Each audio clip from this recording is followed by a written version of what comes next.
My fiancé announced, I'm keeping my apartment after we marry, just in case.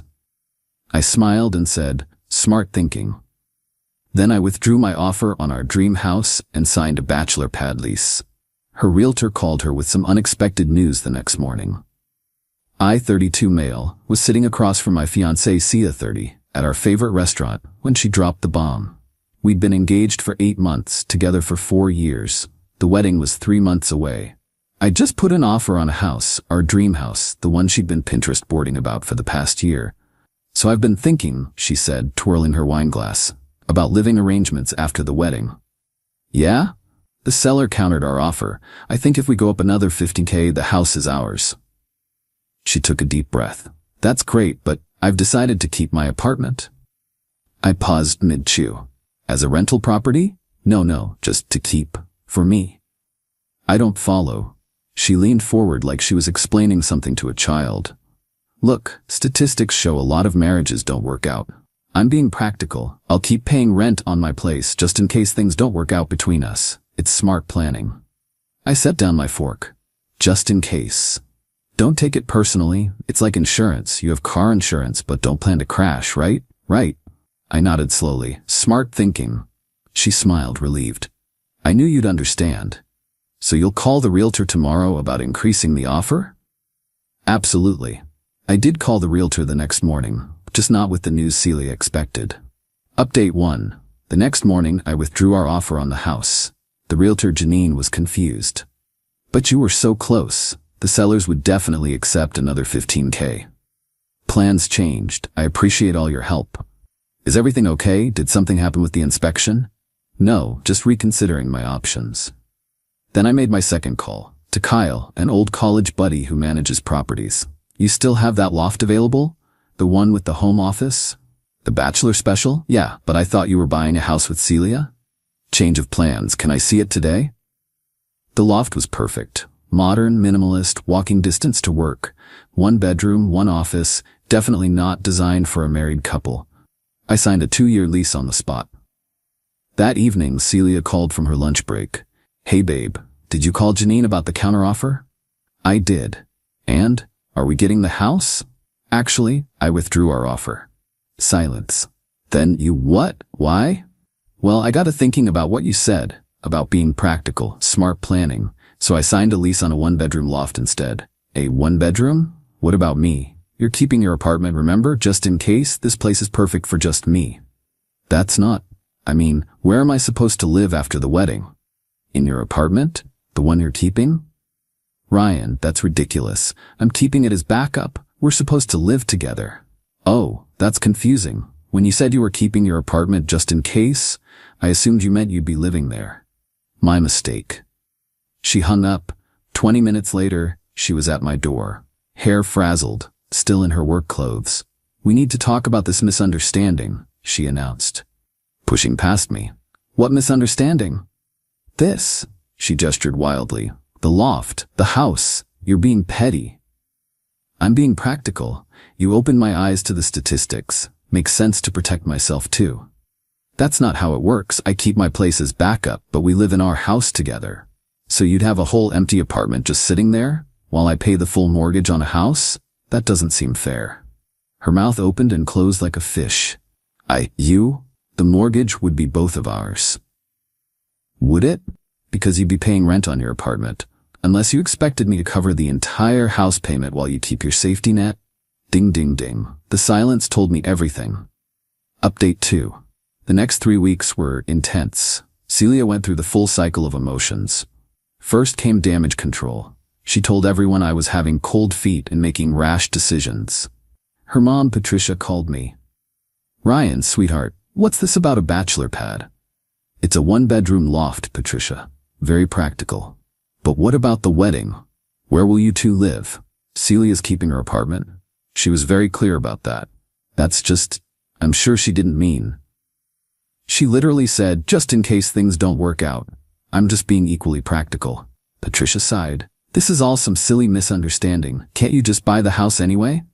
Why would I buy a house for someone who's already planning for our divorce? She didn't have an answer for that. Then came the bargaining. Celia showed up with spreadsheets. Look, she said, laptop open on my kitchen counter. I've run the numbers. If we split the house payment 60-40, I can still afford my apartment. See? Everyone wins. So I'd pay 60% of the mortgage while you keep a backup apartment? It's only 60% because I'd be paying rent too. It's totally fair. I looked at her calculations. She'd even added a line item for Celia's security fund, basically me subsidizing her apartment. Counteroffer, I said. We both keep our separate places. After a year of marriage, if things are good, we look for a house together. A year? We're supposed to be newlyweds living in a gorgeous house, not living separately like roommates.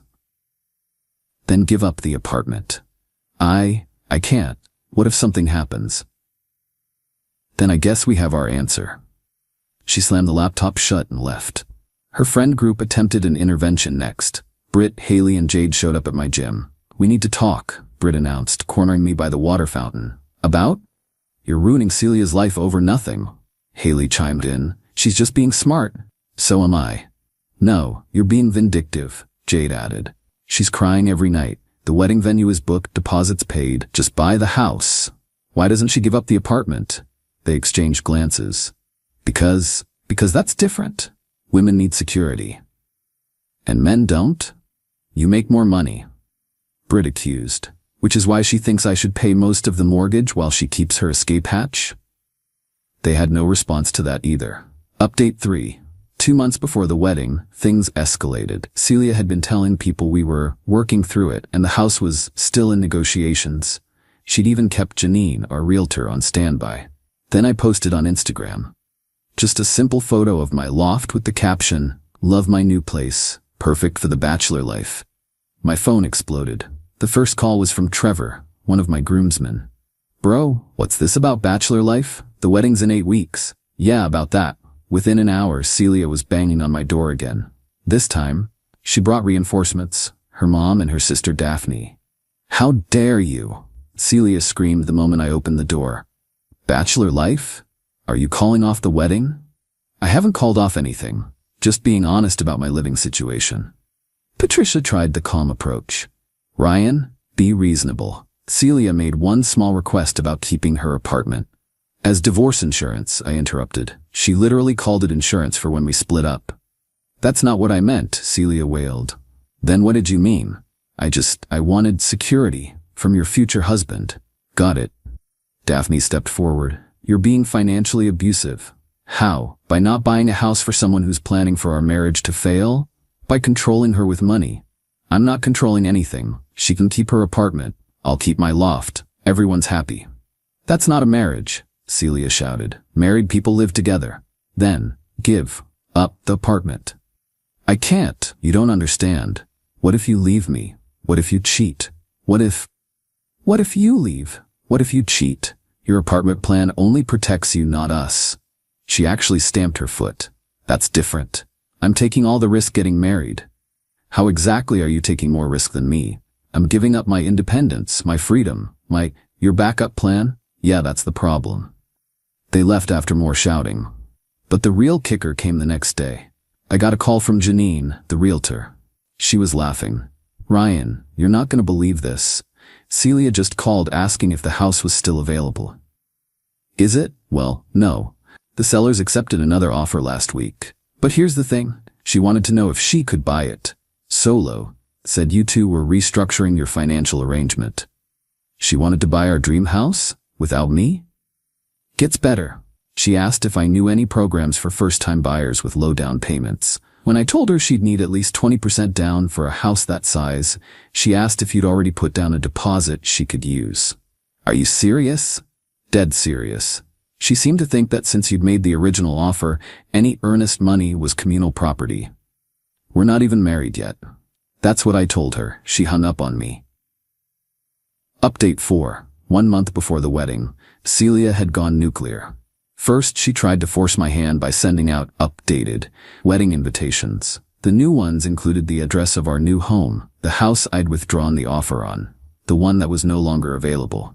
My mom called, confused. "Ryan, this address, I thought you said you got a loft?" "I did." Celia's being optimistic. "Optimistic? The wedding's in 4 weeks." "I know, Mom." Do you? Because I have 150 people asking me about this house address. The calls poured in, family, friends, co-workers, everyone wanting to know about our beautiful new home. Celia had even created a wedding website with photos of the house from the listing, talking about where we'll start our lives together.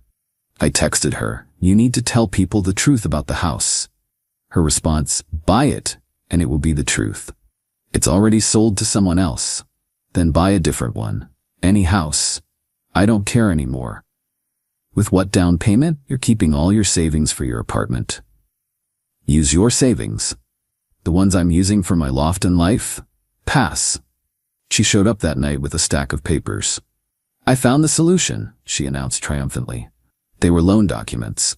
For a house she'd found. A different one, smaller, in a worse neighborhood. The kicker? She'd listed me as the primary borrower without my knowledge. "You started a loan application in my name? It's perfect. The payment is less than the other house. You can afford it alone." "Celia, this is fraud." "It's not fraud. We're getting married. What's yours is mine. We're not married yet. And you're keeping a separate apartment. How is what's mine yours if what's yours isn't mine? Stop twisting things. Just sign the papers." "No." "Then You'll what?" "I'll tell everyone you're abusive, that you're trying to make me homeless. You have an apartment." "That's not the point." "That's exactly the point." She grabbed the papers and stormed out. But not before her final threat. "If you don't fix this, the wedding is off." "Okay." She froze at the door. "Okay? Okay, if you need a house from me to marry me while you keep your own place, then we shouldn't get married." You can't call my bluff like that." "I just did." Final update. The wedding was officially called off 2 weeks before the date. Celia tried to spin it as mutual, but the truth came out when her sister Daphne drunk posted on Facebook, "My sister deserves better than a man who won't even buy her a house. Ryan is trash. She just wanted to keep her apartment for safety, and he turned it into this whole thing. Now she's stuck in her tiny apartment while he lives in his bachelor pad. Men are garbage." The comments were enlightening. Turns out, several of Celia's friends knew about her plan all along. Britt commented, "Girl, I told you to wait until after the wedding to tell him about keeping the apartment." Haley added, "Should have just bought the house first then mentioned it." My favorite was from Jade. "This is why you don't date men who think they deserve equality." The mask had fully slipped, but Celia wasn't done. She tried one last Hail Mary. She showed up at my loft with her dad, Robert. He was a successful contractor, the type who'd worked his whole life and expected other men to step up. "Ryan," he said, trying to look stern, "this has gone far enough. My little girl is heartbroken. I'm sorry to hear that. You're going to fix this. You're going to buy a house, marry my daughter, and stop this nonsense about her apartment." "No, I'm not." His face went red. "Excuse me? Your daughter wants me to buy a house while she keeps a backup apartment. That's not a partnership. That's called being smart. You should be proud she's thinking ahead. By planning for our divorce before we're married. By protecting herself. You know what kind of world we live in." "Yeah, I do, which is why I'm protecting myself too." Celia had been quiet until now. Suddenly, she burst into tears. "I just wanted security. Is that so wrong?" "No, but expecting me to provide everything while you keep your exit strategy? That's wrong." Robert stepped closer. "Now listen here." "No, you listen. Your daughter spent 4 years with me. She knows I'm not abusive, not a cheater, not a bad partner, yet she still wants divorce insurance. What does that tell you?" "It tells me she's smart. It tells me she doesn't actually want to marry me. She wants to marry my wallet while keeping her options open. How dare you?" "I dare because it's true, and deep down you all know it." Celia's tears mysteriously stopped. "Fine, you want the truth?" "Yes, I wanted security. Yes, I wanted to make sure I'd be okay if things went wrong. Because that's what smart women do. And what do smart men do? They provide. For partners, not for people already planning their exit." 2 weeks later, on what would have been our wedding day, I got a series of texts from Celia. "The apartment is too expensive on just my salary. I had to give up my car lease. My dad won't help because he says I should have married you. This is all your fault. I hope you're happy in your stupid loft." I was actually very happy. The loft was perfect for my needs. I'd started dating someone new, Wendy from my cycling group. When I told her the story, she laughed and said, "So she wanted you to buy a house while she kept an escape apartment? That's the dumbest thing I've ever heard." Refreshing. Last I heard, Celia had to get a roommate to afford her security apartment. The roommate's boyfriend practically lives there, so she's essentially got less space than before. She's been telling people I financially abandoned her, conveniently leaving out that she was the one who wanted to keep separate residences. Her friend Britt reached out last month, fishing for information. "Celia misses you," she said. She realizes now that keeping the apartment was silly. It wasn't silly, it was telling. She just wanted to feel safe, and now she is, in her apartment, that she kept. Just in case. "You're such an asshole, for not buying a house for someone who didn't trust our marriage would last." She blocked me after that. The moral of the story? When someone shows you who they are, believe them. Celia showed me she was someone who wanted all the benefits of marriage while keeping one foot out the door. She wanted security, but only for herself. She wanted a partnership where I took all the risk. She called it being practical. I called it showing her true colors. Now she's practically living with a roommate and their boyfriend in her security apartment, while I'm happy in my loft. Funny how that worked out. Guess we both got exactly what we asked for. She got to keep her apartment just in case, and I got to keep my common sense. The only thing she lost? The guy willing to actually commit while she hedged her bets. Smart thinking indeed.